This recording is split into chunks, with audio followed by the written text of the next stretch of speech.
right, that is downtown Los Angeles on this night. Of course, big conversations around the health and the state of DTLA after lots of big shocks to the system from the pandemic and beyond with ICE raids and etc. Office vacancy downtown LA up to 21% earlier this year. That's according to the commercial real estate data platform CoStar.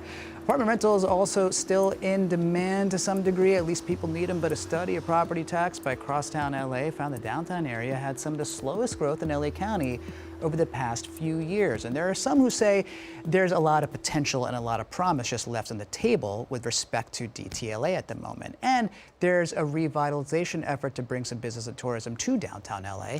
Joining me now to discuss that and more is the CEO of LA's Central City Association, Nella McOsker. Nella, great to have you inside the issues. Thanks for being here. Thanks so much for having me. It's a pleasure. We're talking about downtown Los Angeles, something that you think a lot about, and you work with the Central, talk about it, CCA. Central City Association. And talked about what you represent and what y'all do. Yeah, we represent about 300 members, businesses, institutions, nonprofits, everyone from Fortune 500s to small businesses to arts and culture institutions and museums, really the ecosystem of downtown Los Angeles and thereby the wider city. Everyone who has a vested interest in the success of downtown or also see the way in which downtown success is LA's success. Yeah, and you've talked about this through what you've called Revitalize LA, and you basically call to action with lots of very specific proposals as to what can happen to make DTLA fulfill its potential. But first and foremost, let's just think about what DTLA is. There's some really interesting stats that you have there in terms of the number of square miles the city is, the amount of revenue it provides to the city and beyond. Just let the people know. Yeah, so downtown represents less than 1% of the city's landmass, and yet contributes 30% of parking, hotel, business tax revenues. So it's a really important area of the city to ensure that it's fulfilling that potential because it's quite literally paying for sidewalk repair, tree trimming, firefighters all over the city. Yeah, I mean, we think about this in terms of the population as well, because obviously there's a permanent population of, as you learned from your materials, 90,000 up to 400,000 when people come in to visit and to work. So it has its unique challenges and also some of the recent challenges, as I mentioned earlier, the pandemic, the ongoing ICE raids and beyond. That's right. From the pandemic to immigration enforcement to curfews and tariffs, these are some of the challenges that have hit downtown the hardest. And so what we see right now in this sluggish recovery post-pandemic is that we really need to concentrate resources and attention. They are not unique challenges, frankly, across the country or even the globe in terms of downtowns and urban cores.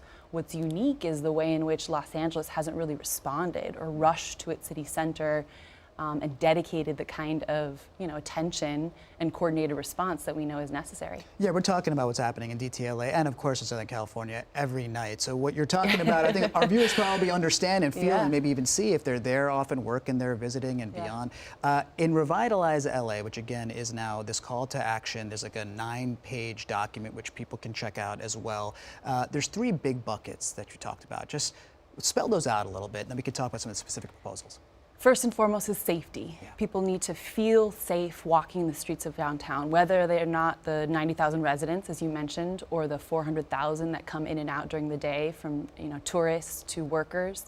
So safety is of the utmost importance. We of course have a homelessness crisis in downtown as well, of which mental health and people experiencing crises are a piece of that safety, but warrant a little bit of a different response.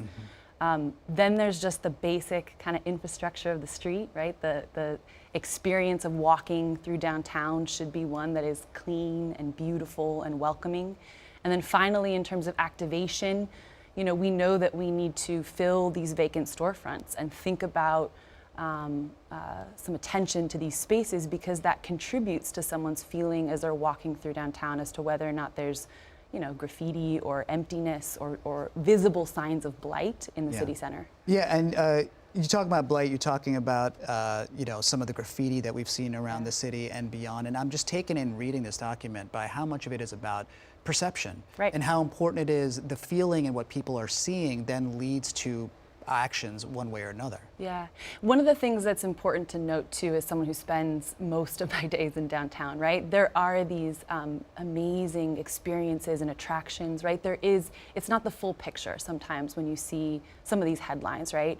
And so all of that sort of duality is present in the downtown, where we have tremendous strengths and assets. We have the highest concentration of arts and culture, institutions in the city. We have sports, entertainment, right? Restaurants. And so the fact that we can leverage those assets to make for a better, more welcoming downtown and sort of see even greater foot traffic and some of the exciting growth that downtown was experiencing just before the pandemic is part of what we focus on in this report as well. Yeah, and you talk about this in terms of, and again, CCA is basically working with a lot of these small businesses and nonprofits, and so you talk about the business improvement districts, the bids, and the amount of money that bids have contributed to doing things that perhaps the city, to your estimation, could contribute this money for 20 million for public safety, 10 million for beautification and beyond. Yeah, so business improvement districts, right, are these sections of the city in which they do an assessment themselves and are able to contribute towards clean and safe, services. And, the numbers that we estimate or name in the report, around 20 million for clean and safe and 10 for safety. These are just the bids, right? We know that there are private entities who are contributing their own private security, right, and cleaning. And so it's really the case that in partnership and really figuring out what are the opportunities for the private sector and the public sector to step up even more and do this for our city. And a lot of this is people are hearing this and saying, I hear these issues all the time. And aside from the fact that these business improvement districts have contributed this money, I'm hearing stuff that I've already heard before. But there are, again, some action items that you have in Revitalize that are really interesting, including cutting red tapes and permitting for restoring facades, for instance, and maybe even for getting some master leases for some areas. You could have pop-ups because there's all these empty storefronts, which we know people feel like, well, that makes a place feel depressing and not like a place they want to visit. Talk about some of the action items. We've seen these programs work really well in other urban cores, right, in other city centers. I think of San Francisco, I think of Detroit, I think of areas across the country where there is a real focused attention to this issue and figuring out we got to fill those storefronts. And one of the things that we think about in terms of attracting attention and getting these folks in is like there are already places across the city where there's a first concept model, right? And they might really want to have their second concept in downtown. How are we making it as easy as possible for those types of entrepreneurs to come into downtown and build their success? Yeah, it's really interesting. I can tell how much you love DTLA. Just I'm imagining the things that you're imagining, and I imagine you're successful when you're pitching this stuff to people too. But again, you mentioned some of these other cities, and I think one of the things that people might be thinking about is, how high can DTLA really go? I mean, if we compare it to other great cities, and I'm talking about downtown areas, like New York City has certain industry, it's got a port, it's got a harbor, it's got certain things that make it unique and also give it an ability to generate more. San Francisco, you mentioned other ones. Again, they have these unique attributes. What can DTLA really be? And again, we talk about maximizing potential, but how high do you see it going?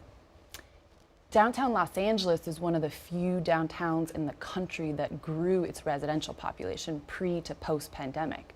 So I think there's really huge potential around continued residential growth. We're seeing a really active, coordinated base of residents in downtown demand some of these services because it's their neighborhood, right? It's there every day.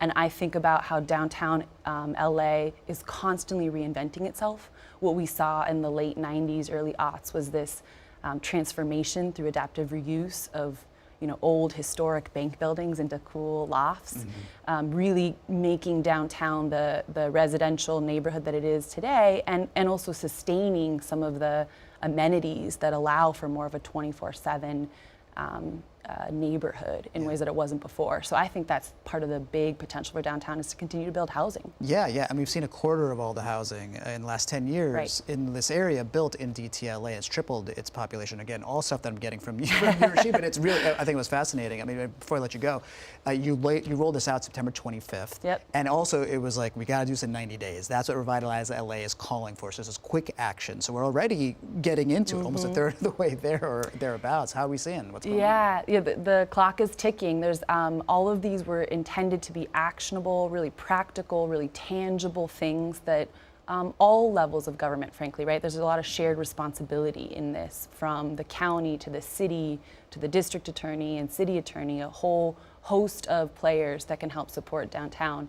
We have already seen the mayor announce footbeats, and those have been a really huge, more visible presence of LAPD on the ground. bike program, real attention to some of the graffiti abatement and beautification blitz, as we're calling it. There's a ton of great murals, right, and art in downtown, and that's the place to build more of it. So we're not letting up, and we'll keep working on all of these things that we outline in the plan, everything from some of the easier lifts to the more challenging ones, like ensuring that we find a solution to the ocean-wide graffiti tower, right, in downtown. Well, it's fun to diagnose the problem if you've got solutions and you've got something you're presenting, so it's even more fun to talk about it. So thank you for coming in and having the conversation. Maybe we can check in again on the other side of the 90 days and see how we did. Let's do it. All right, let's do it. Thank you so much. Thank Great to have you here. All right, Nella McOsker. A great conversation there with the CEO of CCA, talking about DTLA, IRL. Thanks for watching our YouTube channel. Let Spectrum News be your resource for balanced, in-depth political coverage. And click the subscribe button here. You can also download our app and watch us on TV to learn more about the candidates, where they stand on the issues, and more. We'll see you then.